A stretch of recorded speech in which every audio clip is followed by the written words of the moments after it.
오늘도 말씀 붙드시고 생명의 삶을 사시길 축복합니다.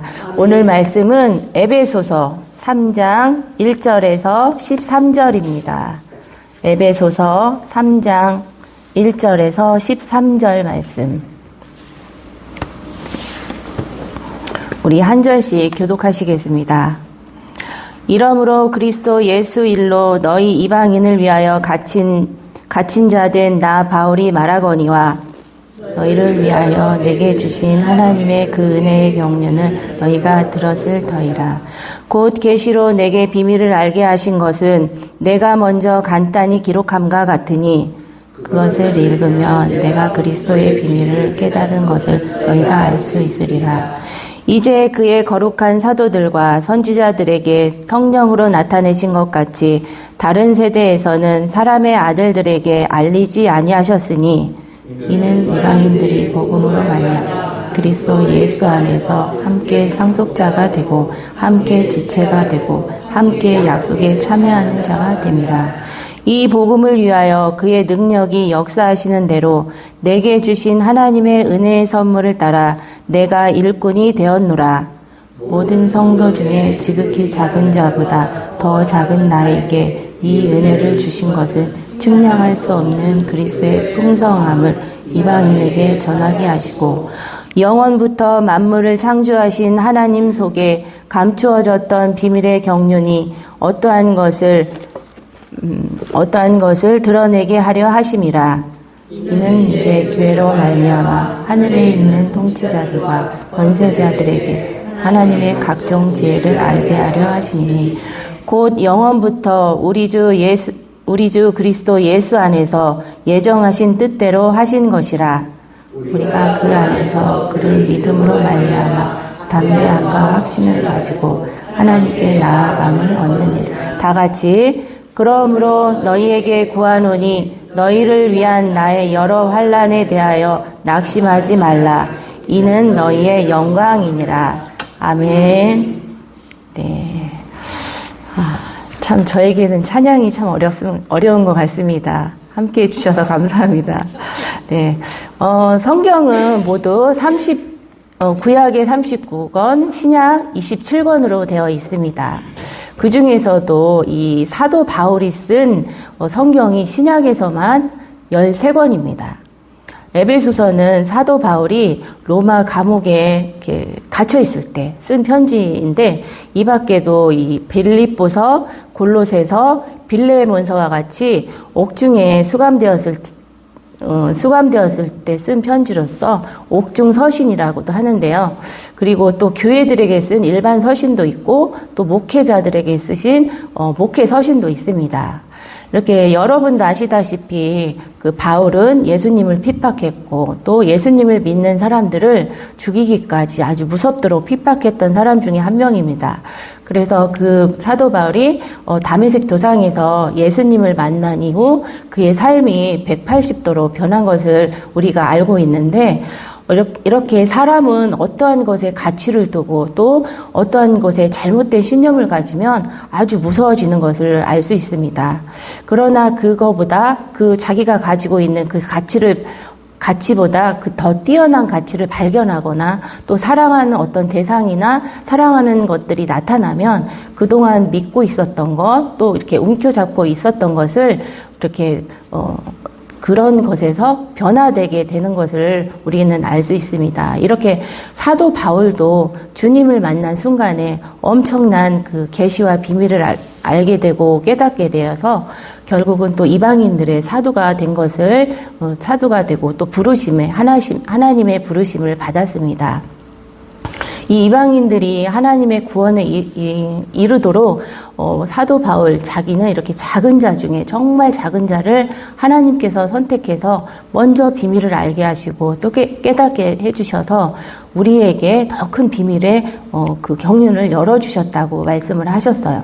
이 바울은 자기가 이렇게 이방인들을 위해서 감옥에 갇힌 것에도 불구하고 그 당시에 그 여러 교회를 바울이 세웠는데 그 안에는 유대교인들과 이방인들이 같이 신앙생활을 했습니다. 그랬을 때 그 안에서 얼마나 분열이 있었고 갈등이 있었고 서로에 대한 그런 심한 갈등이 있었습니다. 위험에 이르기까지. 그래서 그리스도 안에서 이 이방인과 유대인들이 하나님의 안에서 한 몸을 이루는 것을 우리 이 사도 바울은 가르쳐주고 싶었고, 그래서 자기가 갇혀 있는 그 옥중에서도 이렇게 서신을 편지를 쓰게 됐던 것입니다.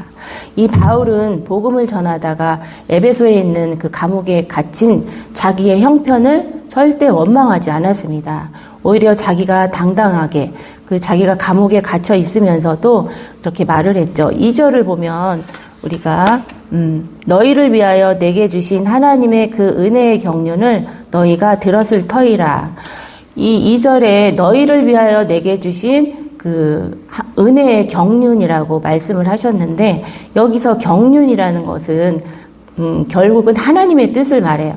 이 집안에 한 집안을 다스리기 위해서는 가족도 필요하고 또 재정도 필요하고 어떤 부모님의 계획과 또 희생과 섬김, 그런 계획, 그런 능력들이 조합돼서 가정을 이루어 가듯이 결국은 하나님의 구원의 계획이 잘 이루어져서 또 하나님의 그런 계획과 경영, 섭리, 이것을 경륜이라고 그렇게 우리가 쉽게 기억을 하면 되겠습니다.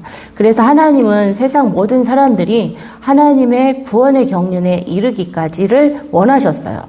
그런데 유대인들은 어땠어요? 자기는 이방인들이 어떻게 구원을 받느냐, 우리만이 구원의 반열에 이를 수 있다는 그런 선민 사상이 있었습니다.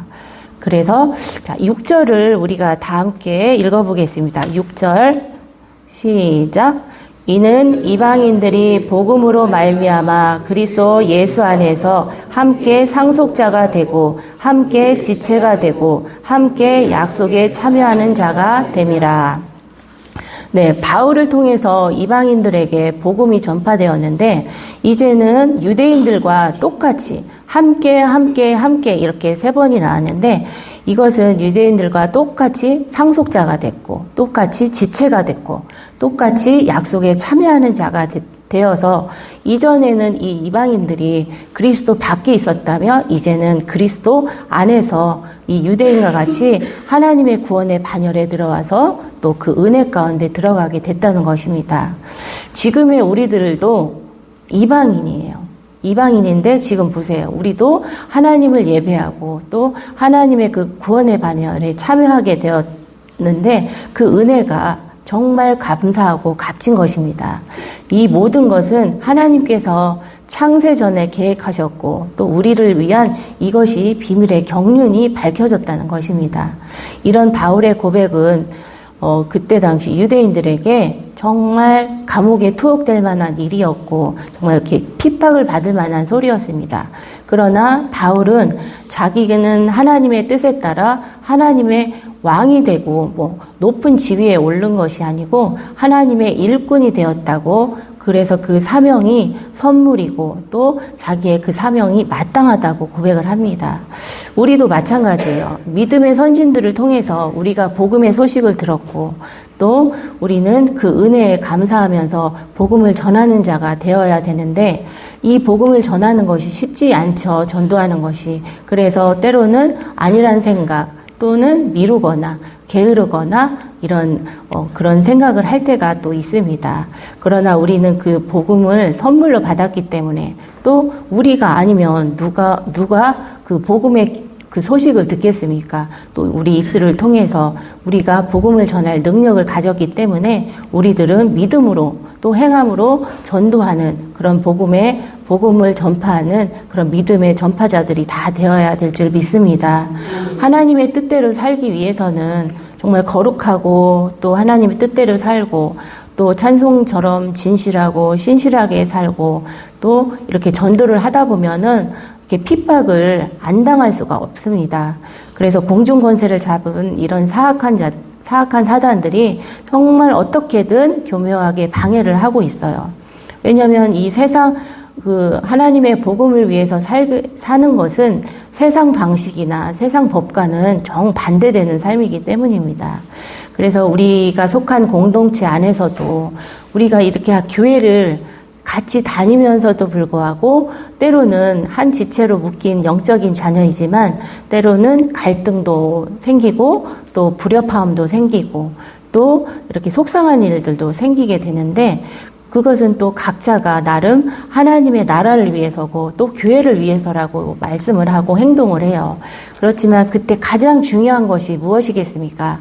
가장 중요한 것은 기준이 필요한데 그 기준이 무엇이냐면 바로 하나님이 기준이 되십니다. 우리가 학교 다닐 때 체육 시간에 우리 여러분들 그 선생님께서 어떤 학생 한 명을 지목하고 기준하고 부르면 그 학생이 자기가 기준하면 선생님께서 양팔 벌려 나란히 하면은 우리가 양팔을 벌리고 또 이렇게 나란히 줄을 서잖아요.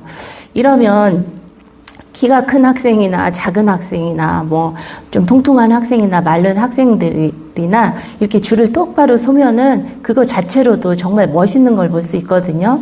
그리고 내가 움직일 수 있는 체육을 할 수 있는 그 공간이 확보가 되어서 옆 사람과 앞 사람과 부딪히지 않습니다. 이렇게 각자가 틀린 게 아니라 이렇게 다름을 인정하고 기준 대신 하나님의 시선과 마음으로 우리가 그 섬김과 배려로 나간다면 어떠한 공동체든 어떠한 가정이든 어떠한 교회든 정말 든든히 설 수 있을 것입니다. 지금 우리 칠보교회에 꼭 필요한 하나님의 기준을 가지고 우리가 이렇게 사역을 하고 소명의식을 가졌으면 좋겠습니다. 이 모든 이렇게 크고 작은 비밀의 경륜이라고 할 수 있는데 이것을 우리가 어떻게 알아겠습니까? 이것은요, 교회를 통해 알았다는 것입니다. 교회 목사님의 말씀을 통해서, 성경을 통해서 이 모든 것은 교회 공동체를 통해서 앞으로도 지금까지 구원의 역사가 교회를 통해서 일어났던 것처럼 앞으로도 교회를 통해서 더욱더 구원의 일들이 일어날 것인데 이 바울은 복음을 선포되고 구원의 역사가 이뤄질 때마다 더욱더 담대하고 확신을 가지게 될 것이라고 그런 그 복음의 선포의 유익을 말씀을 하는데 그만큼 우리의 믿음이 강해진다는 것입니다. 이것이 그리스도 예수 안에서 주어지는 축복입니다. 그래서 우리가 복음을 전할 때 우리가 하나님의 나라를 이루어갈 때 강하고 담대하게 그렇게 사역을 할 수 있다는 축복을 받는다는 것입니다. 13절에서는 바울 자신이 감옥에 갇힌 것이 이방인 성도들 때문에 갇혔다고는 했는데 13절에는 자신이 갇힘이 이제는 낙심하지 말라고 성도들에게 오히려 위로를 하고 있습니다. 왜냐하면 바울이 복음을 전하다가 이렇게 받았던 모든 환난과 핍박이 이렇게 열매가 되어서 이방인 성도들을 구원으로 인도되었기 때문이에요. 그래서 낙심할 것이 아니라 하나님의 영광을 찬송하는 우리 모두가 되어야 되겠습니다. 성도 여러분, 그 이스라엘 백성만이 또 하나님의 자녀가 아니고 또 세상의 모든 백성들, 또 이 지도에 보면은 이 우리나라가 얼마나 손톱만해요. 이 대한민국 경기도 수원시에 우리 땅에 이렇게 우리까지 구원의 경륜에 이르게 하신 그 하나님의 복음의 비밀이 얼마나 감사한지를 늘 기억하시는 우리가 되었으면 좋겠습니다. 이 자격 없는 죄인을 사랑해 주시고 또 늘 자녀 삼아 주시고 늘 감사함으로 영광 돌리는 우리 소명과 사명을 가지고 또 이렇게 전도 복음을 전파하는 이런 행함의 그런 영성을 지니는 그 영성을 지녀서 날마다 기도하고 전도하고 그 사명을 잘 감당하는 우리 칠보교회 또 개인적인 가정 또 직장과 또 교회가 되시길 예수님의 이름으로 축복합니다. 아멘. 기도드리겠습니다. 사랑의 하나님 감사합니다. 날마다 우리 자신을 쳐 복종을 시켜도 이 살아나는 죄성을 우리 주님 앞에 토로합니다. 우리의 모든 잘못된 마음과 행함을 하나님 용서하여 주시옵소서. 무엇보다도 저희를 자녀 삼아 주시고 이 구원의 반열에 이르게 하신 그 축복을 생각할 때마다 감사합니다. 구원에 감사하여 이한 소명과 사명을 깨닫고 죽어가는 영혼을 위해서 저희들이 축복의 통로가 되어서 우리 하나님 앞에 쓰임받는 저희들 될 수 있도록 인도하여 주시옵소서. 그러기 위해서는 우리에게 지혜와 또 명철함과 또 열정과 믿음을 주시고 우리 하나님 세상과 능히 싸워 이길 수 있는 귀한 성령의 축복도 함께하여 주시옵소서. 아버지 하나님, 세상의 전쟁과 기근과 아버지 많은 고난과 핍박으로 아버지 신음을 하는 우리 귀한 주의 백성들을 불쌍히 여겨 주시옵시고 또 곳곳에 우리 칠보교회 또한 세상 가운데 또 질병으로 어떠한 고난으로 인해서 있는 그런 백성들의 마음을 불쌍히 여겨주시고 긍휼히 여겨주시어서 우리 하나님이 치료하시고 회복시켜 주시옵소서.